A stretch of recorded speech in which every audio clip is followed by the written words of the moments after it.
didn't seem to capitalise, and they really made you pay, didn't they? Yeah, as the game wore on, they were just a little bit more polished with the footy as they went forward, and I think maybe 2 or 3 minutes to go in the third quarter, we were within a kick. They scored a couple of late goals in the third quarter. One from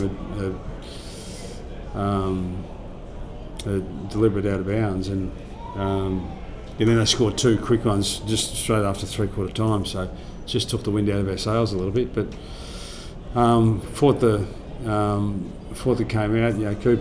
Cooper Harvey kicked 4 goals. So that was a real positive for him and us. And he's been working really hard on his game for a long period of time, and starting to see some benefit from that. So that was pleasing, and we just hung in there. But as we were hanging in there on the scoreboard, Melbourne were just also punishing us on turnover and a bit more polish. I think we got a similar amount of opportunity, but they were just a little bit slicker with the ball going forward than what we were.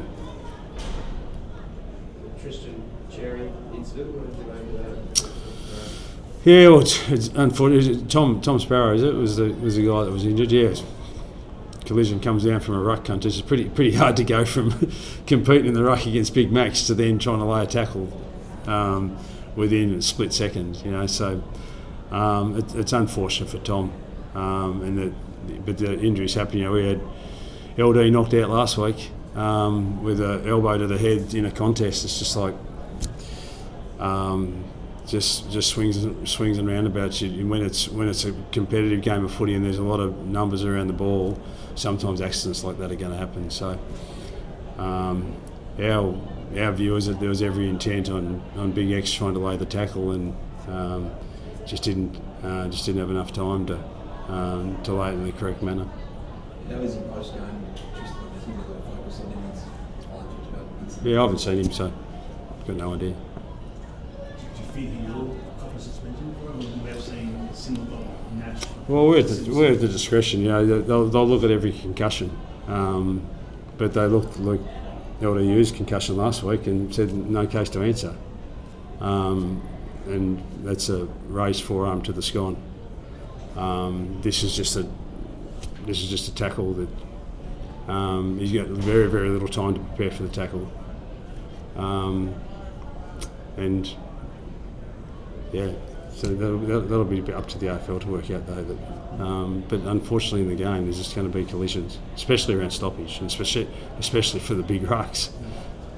You've done quite an emotional response from Melbourne, hasn't he? Even sort of pushing Xerri away from him, he was trying to sort of see how he was going. Did you see it? And if so, what did you sort of make of that? What's the question? So the Melbourne players, it garnered quite an emotional response from the Melbourne players. The incident, they sort of pushing him away. Yeah. When he was trying to get over to Sparrow and that's just nothing. I've got nothing to say to it, really. It's just like it's the game. Unfortunately, we're all disappointed when any player gets injured,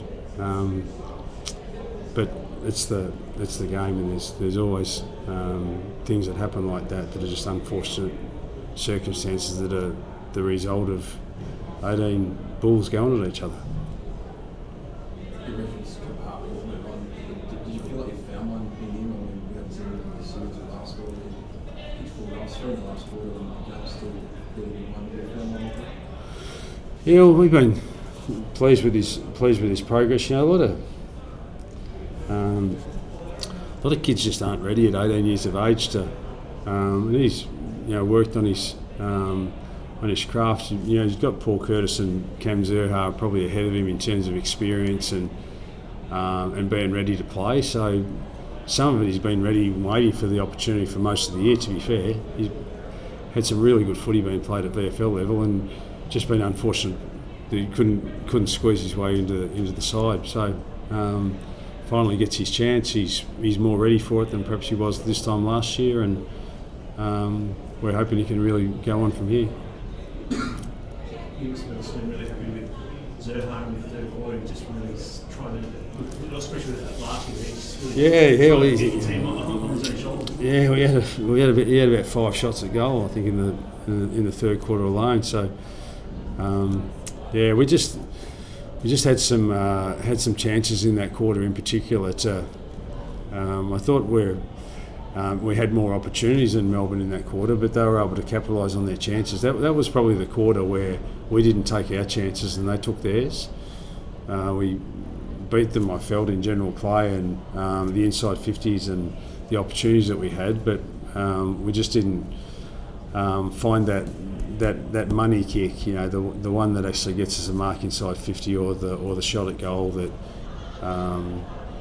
allows you to get a little bit of momentum and some scoreboard ascendancy. And we were chasing pretty hard, but Demons would get it and slip down the other end and score a goal. So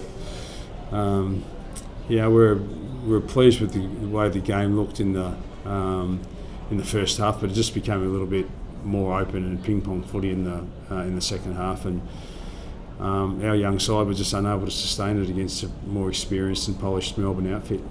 Just on Clarko, do you expect him to be good to go next week? Yeah, we're hoping to. He got a knock to the knee, and LD will be fine. George Wardlaw will be fine. Maybe Luke McDonald. So we'll have some guys that are available next week. We think that we'll come back into the side, into the selection frame. So we'll work that out during the week. But I think we came out of the game unscathed in terms of guys injured. But hopefully we get a couple back. You mentioned the deliberate against Harvey earlier. What's a little too harsh? I didn't see it. I was on the way down because I just got told it was a deliberate out of bounds. So I've got no idea. I was in the lift. How much did you get out of the last 6 rounds? Is it interesting that you play for the moment? How much did you get out of the next play? Oh, an enormous amount. And there's still some positive signs out of our game today. And it was the second week on end. We played against sides that are more experienced and hardened midfield group. Western Bulldogs last week, Melbourne this week. They're good units, premiership units. Both those sides with the personnel that they've got in there, all premiership players last 2 weeks, and the game has been relatively even deep into the third quarter against the Dogs and deep into the third quarter again today against the Demons. We just got to learn how to sustain it for 4 quarters, and we just maybe ran out of steam. I don't know, but. We'll be a much better side when we can play 4 quarters of footy rather than just 3.